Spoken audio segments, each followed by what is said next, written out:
¿Qué tal, iglesia? Qué bueno que nos puedan acompañar un domingo más. Es un privilegio para nosotros poderles servir con todos los recursos que podamos y juntos que poder recordar el Evangelio y quién es nuestro Dios y lo que ha hecho en nuestras vidas.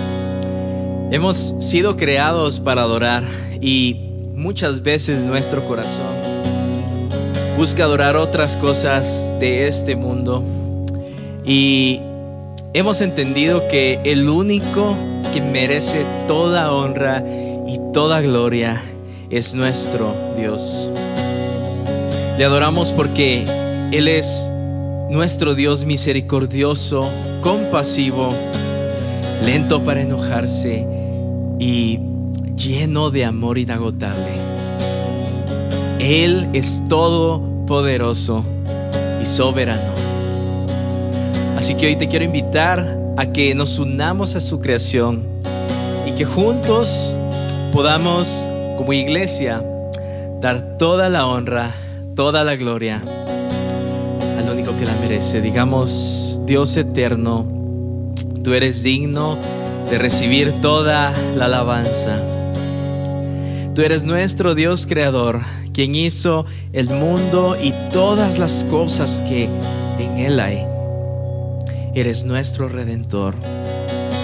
Y hoy te agradecemos por trazar ese plan de salvación por el cual hoy somos libres del pecado. Amén.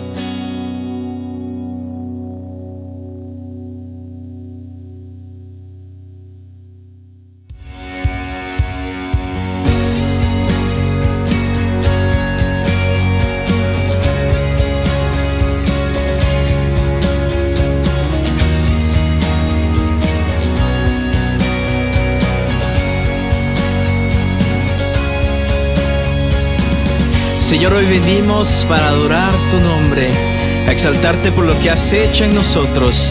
Queremos declarar con nuestras voces que no hay nadie como tú, todopoderoso y soberano Dios.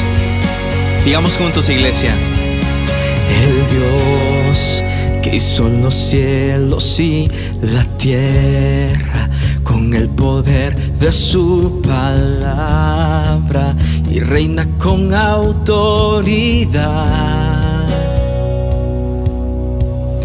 El Dios que aun los vientos le obedecen, una palabra es suficiente para los muertos levantar. Nadie es como Él, oh gran yo soy. Eres el Dios que adoramos, todopoderoso y soberano, grande en misericordia y poder para salvar. Eres el Dios que adoramos, quien derrotó la muerte y el pecado, glorioso Redentor y Rey. Te adoramos,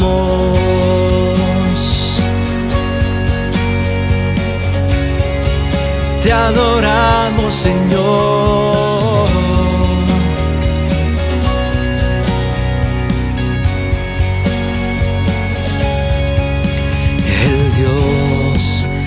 Descendió desde su trono para llevar sobre sus hombros la culpa y transgresión.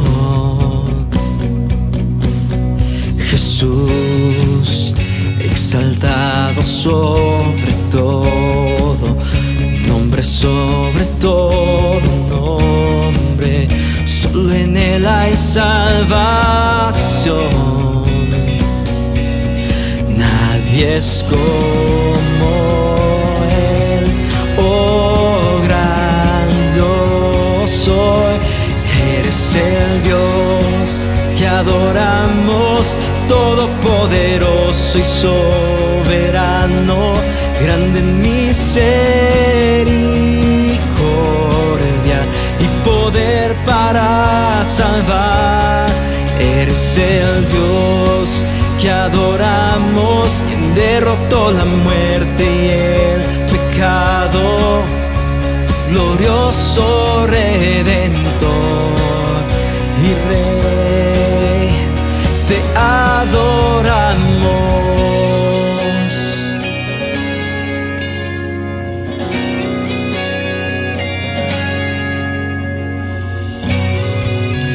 A ti te adoramos en esta mañana, Señor, y para ti es toda nuestra adoración. Digamos: a Él sea la gloria y el poder, todo es de Él y para Él.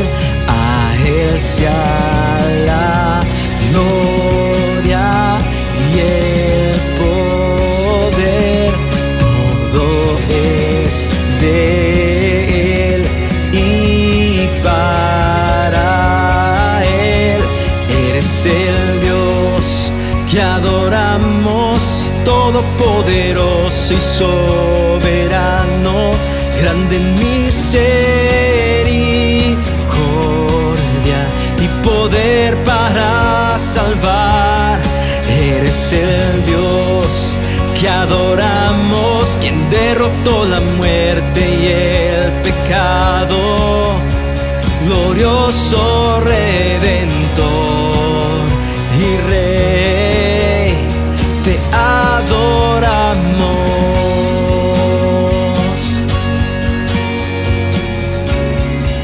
Te adoramos, Señor.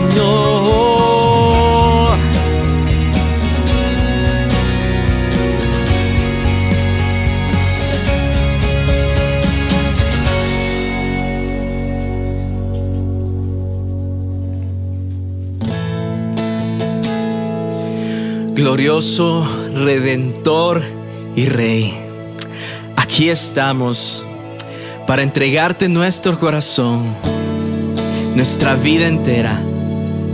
Padre, reconocemos la necesidad de acercarnos a ti como pecadores que somos.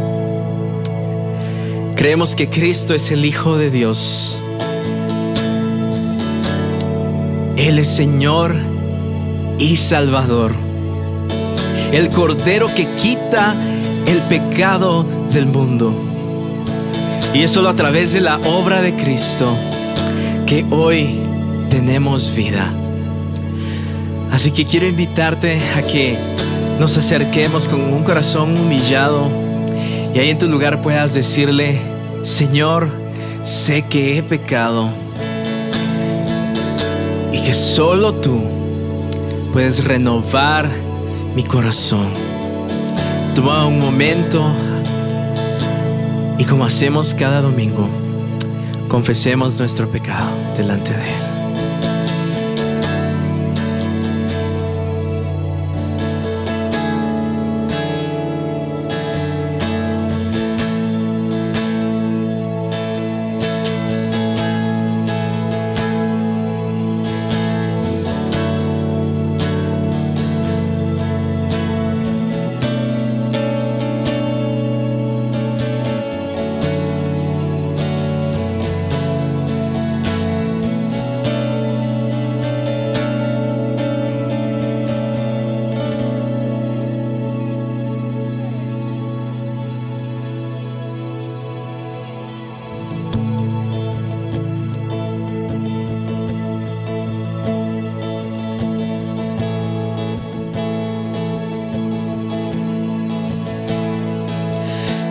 Resplandor de un rey, vestido en majestad.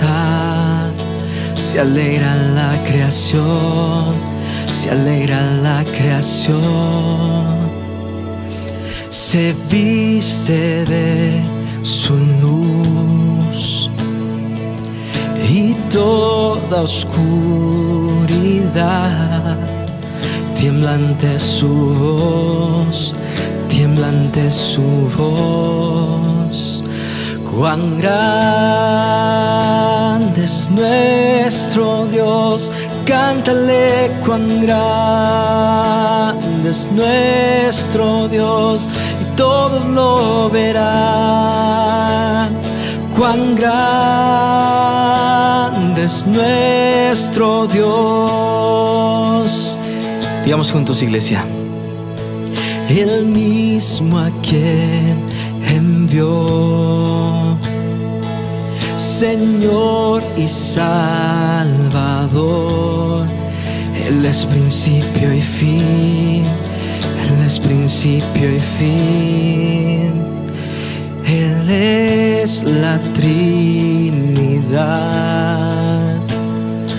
suprema Trinidad, Cordero y León, Cordero y León. Cuán grande es nuestro Dios, cántale cuán grande es nuestro Dios, y todos lo verán. Cuán grande es nuestro Dios, cuán grande es nuestro Dios, cántale cuán grande es nuestro Dios, y todos lo verán. Cuán grande es nuestro Dios. Levantemos nuestras voces y digamos juntos: nombre sin igual, Él es digno de adorar, y yo cantaré cuán grande es nuestro Dios. Nombre sin igual, nombre sin igual, Él es digno de adorar, y yo cantaré cuán grande es nuestro Dios. Cuán grande es nuestro Dios, cántale cuán grande es nuestro Dios, y todos lo verán. Cuán grande es nuestro Dios, cuán grande es nuestro Dios, cántale cuán grande es nuestro Dios, y todos lo verán. Cuán grande es nuestro Dios.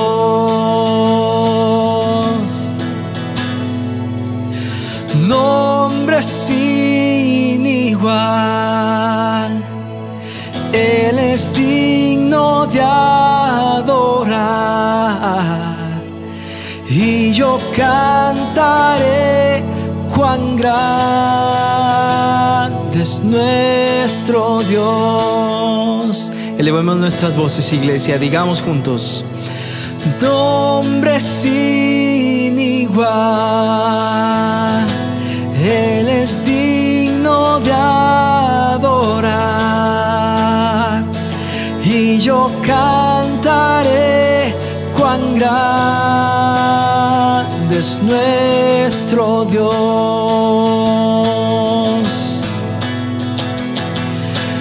Nombre sin igual, Él es digno de adorar, y yo cantaré cuán grande es nuestro Dios. Tú eres grande, cuán grande es nuestro Dios, cántale cuán grande es nuestro Dios, y todos lo verán. cuán grande es nuestro Dios. Digámoslo la última vez. Cuán grande es nuestro Dios. Cántale, cuán grande es nuestro Dios, y todos lo verán. Cuán grande es nuestro Dios.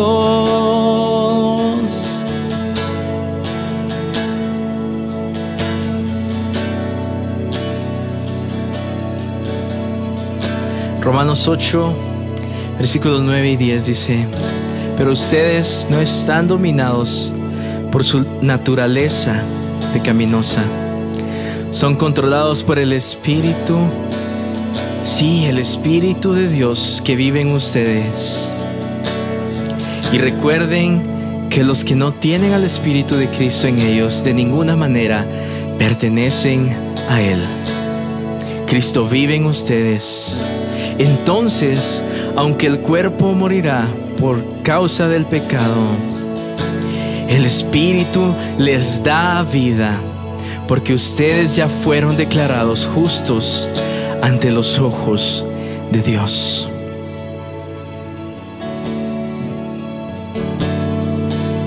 Aunque sabemos que esta vida acabará, tenemos una esperanza que va más allá de la muerte. En Jesús, el Hijo de Dios, encontramos salvación, y nuestra esperanza está en Él. Gracias, Jesús, porque nos salvaste, y tu victoria sobre el pecado hoy nos da vida.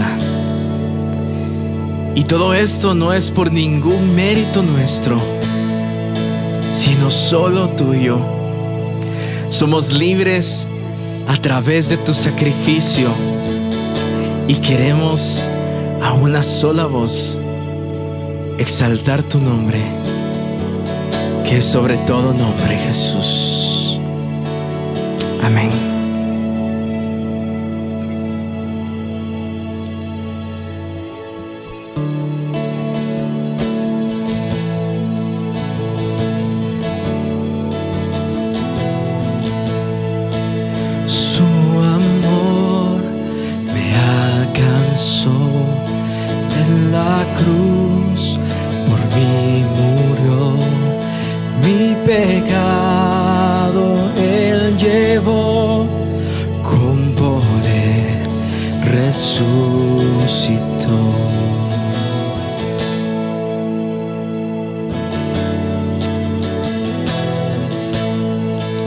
Sigue siendo siempre fiel, mi refugio, mi sostén. Jesucristo es la verdad que me dio la libertad. Poderoso, poderoso, me libraste, me salvaste. Está escrito, has vencido, Cristo, tú eres Señor.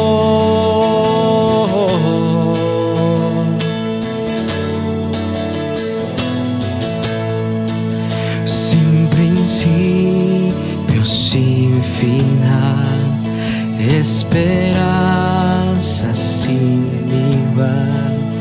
El perdido encontró en Jesús la salvación. Poderoso, poderoso, me libraste, me salvaste. Está escrito, has vencido, Cristo, tú eres Señor. Poderoso, poderoso, me libraste, me salvaste. está escrito, has vencido, Cristo tú eres Señor.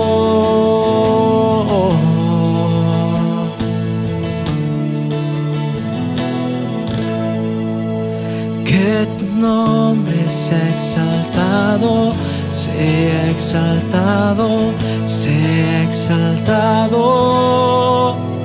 Que tu nombre sea exaltado, sea exaltado, sea exaltado. Que tu nombre sea exaltado, sea exaltado, sea exaltado. Que tu nombre sea exaltado, sea exaltado, sea exaltado. Poderoso, poderoso, me libraste, me salvaste. Está escrito, has vencido, Cristo tú eres Señor. No es por nada que nosotros hayamos hecho, es por tu victoria en la cruz. Y hoy entendemos esa obra tan grande que tú hiciste, Señor, y que para ti es toda la honra y toda la gloria. Y por eso juntamos hoy nuestras voces para bendecirte, para exaltar tu nombre y declarar que eres poderoso y que nos libraste del pecado. Gracias, Señor. Toda alabanza y toda adoración es para ti. Digamos una última vez, iglesia. Poderoso, poderoso, me libraste, me salvaste. Está escrito, has vencido, Cristo tú eres Señor. Poderoso, poderoso, me libraste, me salvaste. Está escrito, has vencido, Cristo tú eres Señor. Que tu nombre sea exaltado, Señor. Que tu nombre sea exaltado en esta mañana, por siempre y para siempre. Hoy confesamos que tú eres el Hijo de Dios, nuestro Señor y Salvador. Amén.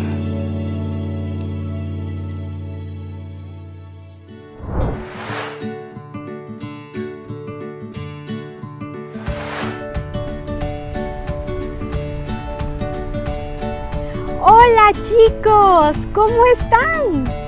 En las últimas semanas hemos estado aprendiendo lo importante que es amarnos unos a otros. Y hoy vamos a aprender que Dios es amor. Dios es amor. Primera de Juan, capítulo 4, versículos del 7 al 12. Dios muestra su amor todo el tiempo. Pero muchas personas no conocen a Dios ni su amor. Si nosotros conocemos a Dios, amamos como Él ama. Entonces, ¿cómo es el amor de Dios?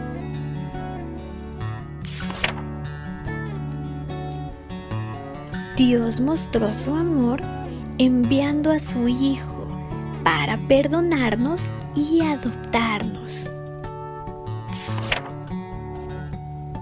Por eso, los hijos de Dios amamos como Él ama.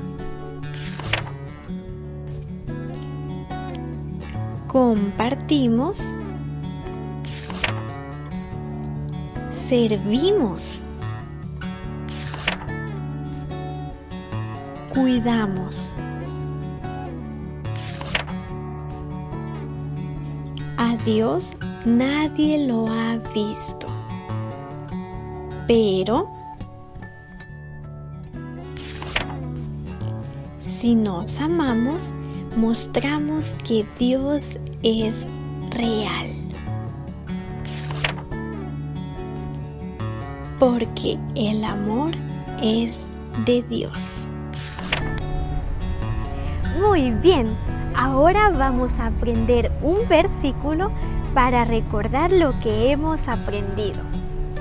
A Dios nunca lo ha visto nadie, pero si nos amamos unos a otros, Dios vive en nosotros y su amor se hace realidad en nosotros.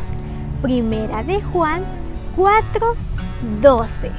Muy bien, los queremos.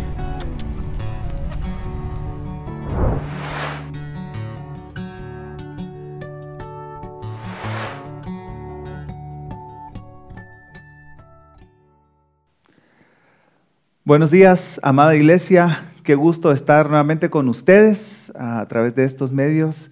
Y es un privilegio compartir la palabra. Seguimos en nuestra serie Verdad y Error de la carta de Primera de Juan. Y hoy estudiaremos el capítulo 5, los versículos 1 al 5. Y el título de este sermón es Cristo, el ancla de nuestra fe. A lo largo de esta serie nos hemos sentido un poquito como Pablo escribiéndole a los filipenses allá en el capítulo 3, y Pablo les dice: a mí no me molesto el escribiros otra vez lo mismo, y para vosotros es motivo de seguridad. Así nos hemos sentido porque Primera de Juan vuelve una y otra vez a los mismos temas, pero para nosotros no es molesto repetirlos, y para todos los que escuchamos la palabra de Dios es seguro. Tal vez la imagen que nos puede ilustrar cómo Juan escribe es la de una trenza, ¿no es cierto? Por lo menos todos hemos visto o hemos intentado hacer una trenza, ¿no? Juan toma la verdad, la vida y el amor y los entrelaza a lo largo de la carta. A través de las prédicas hemos regresado una y otra vez a los mismos temas, a estos temas centrales que Juan desarrolla. Y es evidente que Juan tiene una forma circular de elaborar sus argumentos, y el pasaje que estudiaremos hoy no es la excepción. Aquí Juan comienza a amarrar los cabos de esta trenza y se está acercando a la recta final de la carta. Jesús a menudo hacía preguntas a sus discípulos, preguntas para desafiarlos, para hacerlos pensar, para enseñarles también. Y en una de estas conversaciones, Jesús hace una pregunta fundamental que también la podemos hacer para nosotros hoy. En Lucas capítulo 9, versículos 18 al 21 leemos lo siguiente. Cierto día Jesús se alejó de las multitudes para orar a solas. Solo estaba él con sus discípulos y les preguntó: ¿quién dice la gente que soy? Bueno, contestaron. Algunos dicen Juan el Bautista, otros dicen Elías, y otros dicen que eres uno de los otros antiguos profetas que volvió de la muerte. Entonces les preguntó: ¿y ustedes quién dicen que soy? Pedro contestó: tú eres el Mesías enviado por Dios. En la actualidad, la verdad absoluta es más mal vista y rechazada. Como lo observamos en esta caricatura donde leemos: qué gran suerte que de tantas religiones que hay, yo haya sido criado en la única religión que maneja la verdad.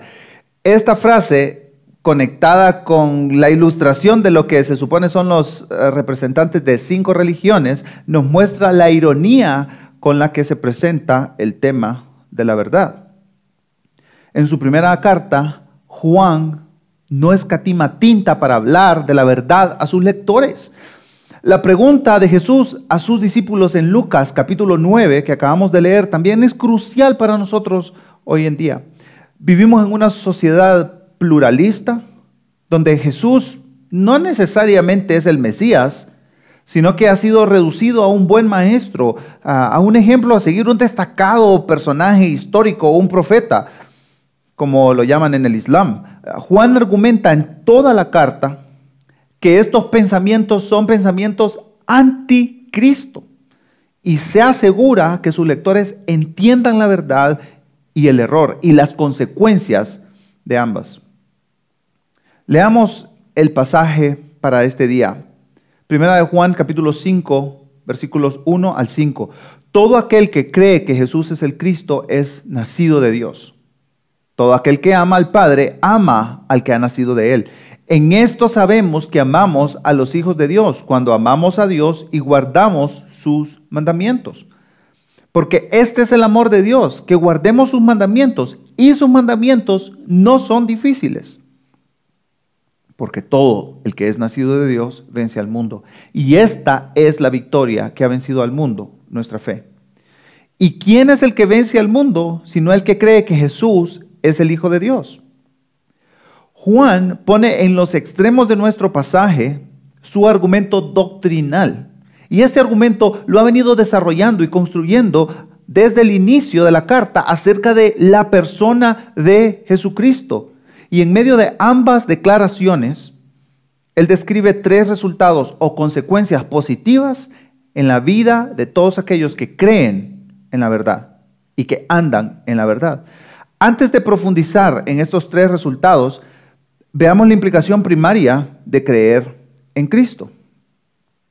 Hay algo interesante en este pasaje. Juan comienza el versículo 1 y termina el versículo 5 con el mismo pensamiento. Dice el versículo 1, todo aquel que cree que Jesús es el Cristo, y sigue diciendo, es nacido de Dios. Al final de nuestro pasaje, en el versículo 5, leemos, el que cree que Jesús es el Hijo de Dios. Primero lo primero, creer. El creer en Cristo no solo tiene que ver con una aceptación intelectual de la vida y la obra de Cristo, sino que se relaciona a una dedicación de todo nuestro corazón a Jesucristo y que esta dedicación permanece. Hay una conexión directa entre creer en Cristo y ser hijo de Dios. Vemos que Juan usa una de sus imágenes preferidas para referirse a las personas que están en Cristo, el nuevo nacimiento. A lo largo de la carta expone varias pruebas o evidencias de este nuevo nacimiento que confirma que la persona cree en la verdad y anda en la verdad. Y rápidamente vamos a leer 11 de ellas, 11 evidencias del nuevo nacimiento. Juan dice que los que han nacido de Dios guardan sus mandamientos. También andan como Cristo anduvo. Los que han nacido de Dios no odian, sino que aman. Los que han nacido de Dios no aman al mundo. Los que han nacido de Dios confiesan al Hijo y le han recibido. También practican la justicia, no practican el pecado. Tienen el Espíritu de Dios. Los que han nacido de Dios escuchan y se someten a la predicación apostólica. Los que han nacido de Dios creen que Jesús es el Cristo, como leímos en el 5.1. Los que han nacido de Dios vencen al mundo, en el 5.4. Es difícil perder de vista lo que Juan nos quiere decir, lo que Juan está enfatizando a lo largo de su carta. Él desea asegurar a sus lectores, a sus oyentes, que sí, hay evidencia que diferencia a los hijos de Dios y a los hijos del diablo. Por supuesto, Juan no dice que tenemos que vivir una vida perfecta. No es eso lo que está diciendo aquí. Eso ya lo trató en el capítulo 1, cuando él escribió que si pecamos, podemos arrepentirnos, confesar nuestros pecados, y Dios es fiel y justo para perdonar nuestros pecados y limpiarnos de toda maldad. Aún el asunto de la confesión y el correcto trato de nuestro pecado día a día es una evidencia de que somos verdaderos hijos de Dios. A través de esta carta, Juan corrige las falsas enseñanzas sobre Cristo y al mismo tiempo describe la vida cristiana. En medio de estas declaraciones sobre Cristo, Juan nos guiará a 3 asuntos puntuales que producen nuestra fe en la persona de Cristo. En primer lugar, ser hijos de Dios nos da seguridad. En segundo lugar, ser hijos de Dios produce obediencia. Y en tercer lugar, ser hijos de Dios nos da la victoria. Comencemos hablando sobre la seguridad del creyente. Ser hijos de Dios nos da seguridad. Una de las metas de Juan es traer luz a los hijos de Dios, no hundirlos en sentimientos de culpa y fracaso. No. Miren conmigo cómo cierra el versículo 1. Todo aquel que ama al Padre, ama al que ha nacido de Él. Y el versículo 2 continúa diciendo, en esto sabemos. Esta es la palabra clave que tenemos que subrayar. En esto sabemos que amamos a los hijos de Dios cuando amamos a Dios y guardamos sus mandamientos. Aquí Juan se adelanta a la pregunta de sus lectores. ¿Y cómo sabemos que somos hijos de Dios, Juan? Juan construye su argumento de la siguiente manera en este pasaje.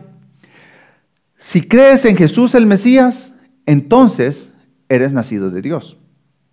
Si eres nacido de Dios, entonces amas al Padre. Si amas al Padre, amas a tus hermanos y hermanas que son nacidos del mismo Padre, por supuesto. Sabes que amas a los hijos de Dios por dos cosas. Cuando amas a Dios, cuando guardas sus mandamientos. Si se dan cuenta, es todo un círculo, ¿verdad? No importa dónde comienza el argumento, es todo un círculo, ¿verdad? Creer, amar, creer.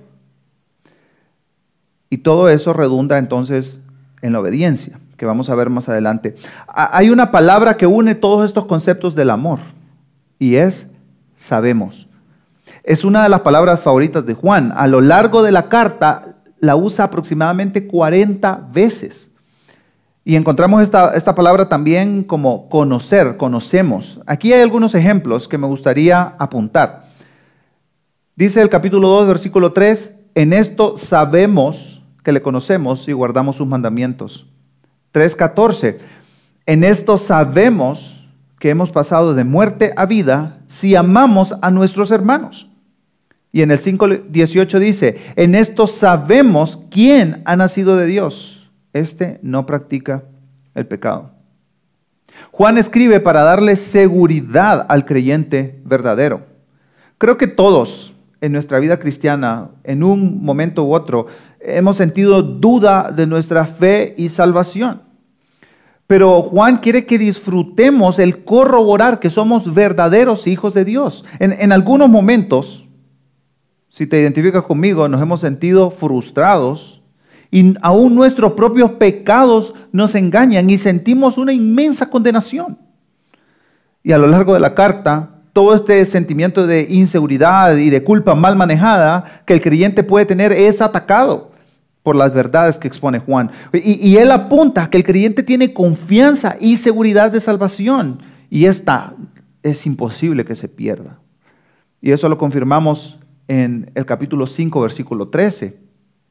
Estas cosas les he escrito a ustedes que creen en el nombre del Hijo de Dios para que sepan que tienen vida eterna. Esta carta no se escribió con el propósito de abrumarnos con la culpa o caer en una introspección destructiva. No, el creer en Cristo nos hace creyentes seguros. Los creyentes caminamos por esta vida confiando en que Dios nos sostiene, que Dios aún sostiene nuestra fe y nos mantiene como sus hijos a través de la obra de Cristo. Ahora, esta seguridad es confirmada en nuestro segundo punto. Ser hijos de Dios produce obediencia. Leamos en 1 de Juan capítulo 5 versículo 3. Porque este es el amor de Dios, que guardemos sus mandamientos. Y sus mandamientos no son difíciles. La cadena que Juan está elaborando aquí de pensamiento es la siguiente. Creer en Dios nos da seguridad, como miramos en nuestro primer punto. Y esa seguridad se confirma con nuestro amor. Amor a Dios, amor a nuestros hermanos. Y nuestro amor es una manifestación práctica de guardar los mandamientos de Dios. La Nueva Traducción Viviente nos ayuda un poco con esta idea. Amar a Dios significa obedecer sus mandamientos. Y aquí Juan me encanta porque parece que él está preparado para responder cualquier pregunta que tenga su audiencia. se adelanta a las preguntas. Los lectores pueden preguntar, ¿qué significa amar a Dios? ¿Cómo veo de manera práctica que estoy amando a Dios? Y Juan responde, obedeciendo sus mandamientos. Si nosotros estamos obedeciendo los mandamientos de Dios, entonces es una comprobación de que le amamos y de que tenemos seguridad y de que somos nacidos de Dios, de que creemos en Jesús. Ya en el 4:20, Salva nos habló de esto el domingo pasado. Juan nos dijo que es importante amar a Dios y que es contradictorio odiar a los hermanos y hermanas. Es imposible. Y en estos primeros versículos del capítulo 5 vemos que él continúa elaborando sobre esta idea. Si hemos nacido de Dios, le amamos. Y como consecuencia lógica, amamos a los que han nacido de él. Amamos a nuestros hermanos y hermanas. Esto tiene una implicación importante. El conocer y amar a Dios es un asunto más de comunidad que un asunto de una decisión personal o individual.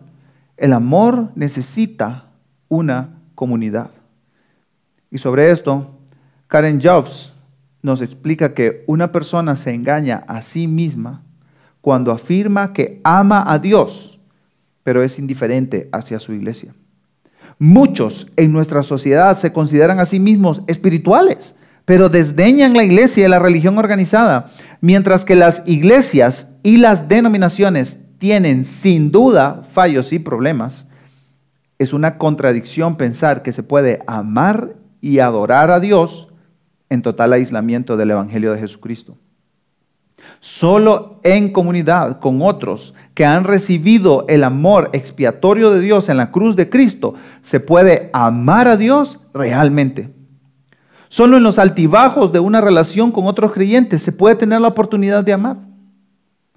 Jesús nos confirma esto con sus acciones en Juan capítulo 13, versículos 34 y 35.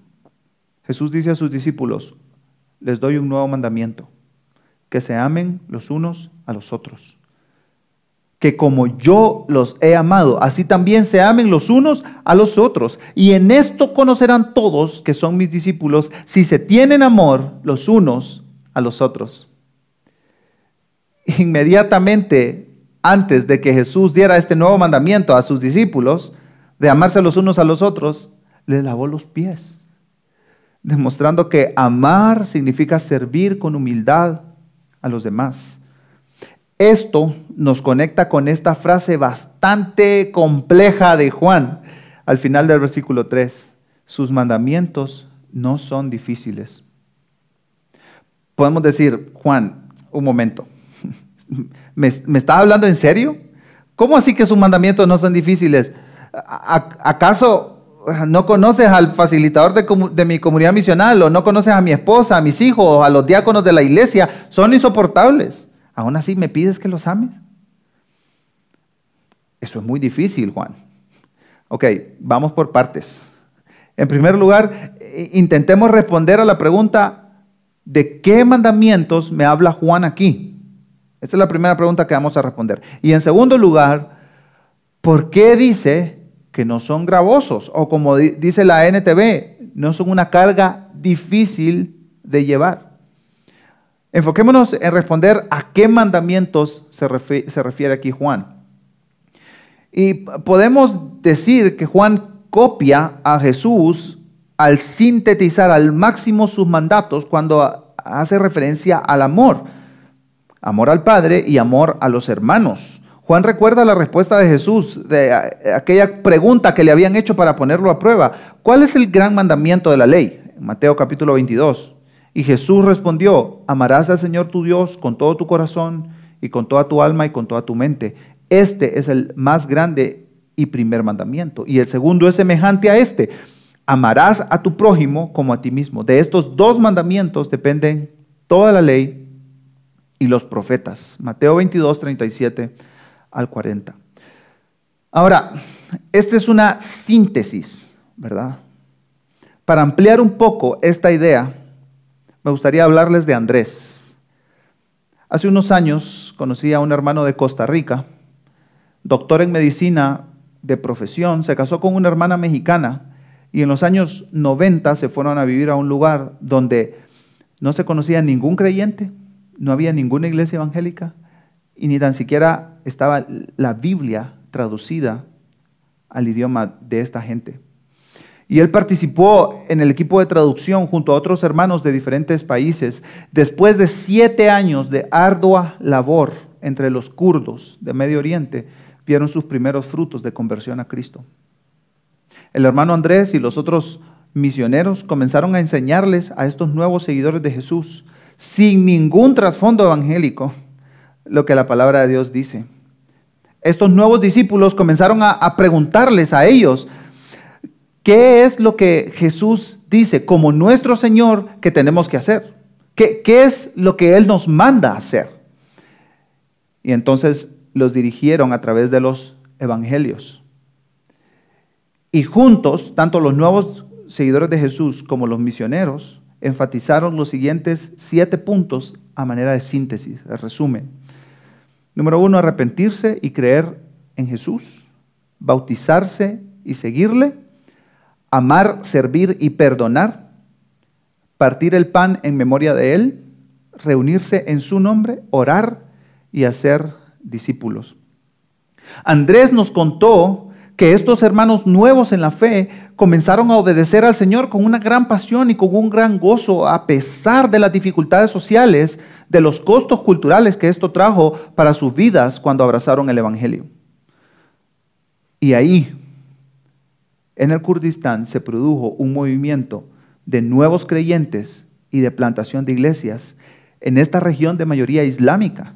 La iglesia kurda sigue adelante, avanzando hasta el día de hoy. Y hermanos, uno de los grandes problemas y luchas en lugares como Guatemala, donde se es cristiano casi por configuración predeterminada, es que hemos desvirtuado el concepto de mandato.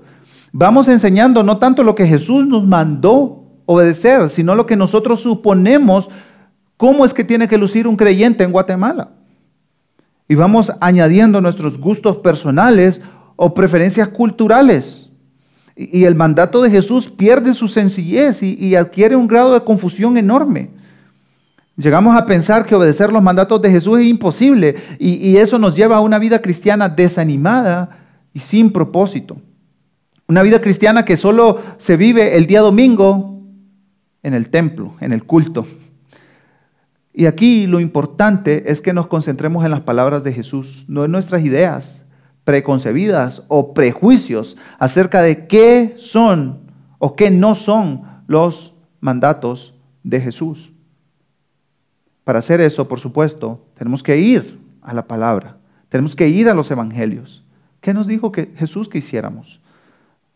Ahora, esto nos lleva al segundo aspecto de la obediencia. Juan nos dice que estos mandamientos que Jesús quiere que obedezcamos no son una carga difícil de llevar.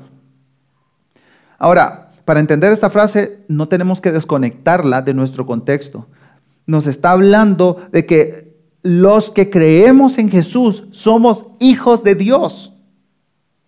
Y los hijos de Dios aman a su Padre. La obediencia está intrínsecamente unida al concepto del amor.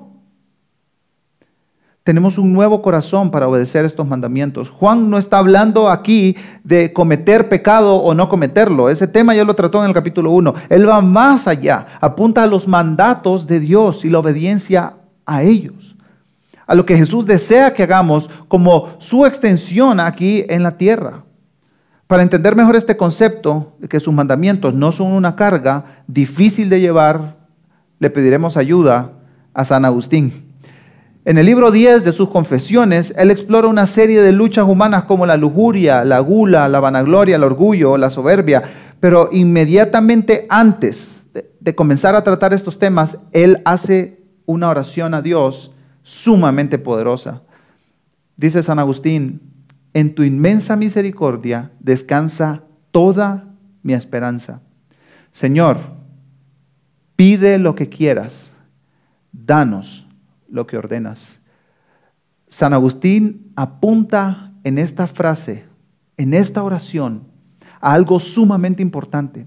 Es imposible obedecer a Dios sin Dios. Dios es el que dicta cómo se tienen que hacer las cosas, cómo debemos usar nuestros cuerpos, nuestro dinero, nuestro tiempo, en qué nos entretenemos. Y por supuesto, a sus hijos los capacita con su poder para la obediencia. Una obediencia que no viene de la fuerza de voluntad o de mis ganas o de mi estado de ánimo, sino que viene de la fe. Justin escribió un libro recientemente, Quiero cambiar, y en el capítulo 2 de su libro, él expone la relación del cambio en el creyente con el señorío del Señor Jesucristo. Y Justin nos explica que antes de Cristo éramos esclavos a un amo despiadado, el pecado, pero que al creer en Cristo hemos sido traspasados al reino del amado Hijo de Dios. Por eso, la conclusión del capítulo escribe lo siguiente: todos estamos bajo autoridad. Muchos podrían ver esta relación y pensar que Jesús es un tirano, pero no es así. Esta relación no es una de sumisión bajo abuso. Al contrario, Jesús es un buen rey. A la medida que pasamos tiempo con Jesús, caminando con Él y siguiéndolo, vemos que su voluntad no es una carga, sino un deleite. Poco a poco, a la medida que permanecemos en Él, se vuelve nuestro placer hacer su voluntad y no la nuestra. Así que, si anhelas el cambio y eres hijo de Dios, entonces el cambio es posible.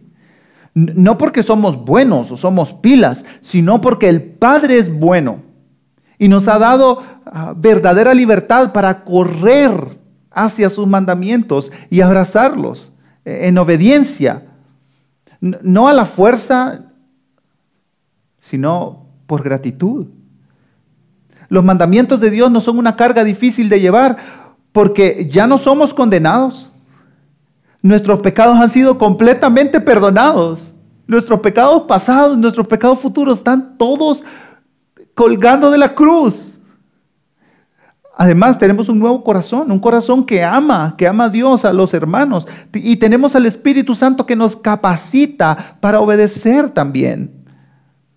El Espíritu Santo participa activamente en nuestra transformación. Así que, si en algún momento has perdido la esperanza para un cambio en tu vida, los mandamientos de Dios no son gravosos, no son imposibles. Escuchemos nuevamente a San Agustín. Aterrado por mis pecados y por el peso enorme de mi miseria, había tratado en mi corazón y pensado huir a la soledad, mas tú me lo prohibiste y me tranquilizaste diciendo: por eso murió Cristo por todos, para que los que viven ya no vivan para sí, sino para aquel que murió por ellos. Al ser hijos de Dios tenemos esperanza de cambio. Jesús dijo en Mateo capítulo 11, versículos 28 al 30, vengan a mí todos los que están cansados y cargados, y yo los haré descansar. Tomen mi yugo sobre ustedes y aprendan de mí, que yo soy manso y humilde de corazón, y hallarán descanso para sus almas, porque mi yugo es fácil y mi carga ligera. Resumiendo hasta ahora, creer en Jesús, el Mesías, el Hijo de Dios, nos da seguridad. Esta seguridad es comprobada con nuestra obediencia, que es reflejada en el amor. Ahora llegamos a nuestro tercer punto. El ser nacido de Dios también hace algo más a nuestro favor. Ser hijos de Dios nos da la victoria. Dice el versículo 4, porque todo el que es nacido de Dios vence al mundo. Y esta es la victoria que ha vencido al mundo, nuestra fe. Juan vuelve a mencionar el tema del mundo que había tocado en el capítulo 2, versículo 15 al 17, en referencia al sistema mundano en el que vivimos con toda su lujuria, todo su orgullo y su vanagloria. Leamos para recordar este pasaje. No amen al mundo ni las cosas que están en el mundo. Si alguien ama al mundo, el amor del Padre no está en él. Porque todo lo que hay en el mundo, la pasión de la carne, la pasión de los ojos y la arrogancia de la vida, no proviene del Padre, sino del mundo. El mundo pasa y también sus pasiones, pero el que hace la voluntad de Dios permanece para siempre. Cuando veo mi vida, cuando vemos nuestras vidas, nuestras carencias, nuestras luchas contra el pecado y las derrotas que experimentamos más frecuentemente de lo que nos gustaría aceptar o ver, podríamos llegar a pensar, ¿cuál victoria? Juan sabe que el mundo no es ideal. En estos tiempos tampoco había justicia perfecta, no había paz perfecta, pero él conecta todo con la victoria de Cristo en la cruz. Miren conmigo las palabras de Jesús en el Evangelio de Juan, capítulo 16, versículo 33. Estas cosas les he hablado para que en mí tengan paz. En el mundo tienen tribulación, pero confíen, yo he vencido al mundo. Hay un evento histórico de la Segunda Guerra Mundial que nos puede ayudar a aclarar esta idea de la victoria de la que habla Juan. El llamado Día D. Los alemanes y su imperio nazi habían secuestrado la gran mayoría de la Europa occidental con su filosofía de muerte y exterminio.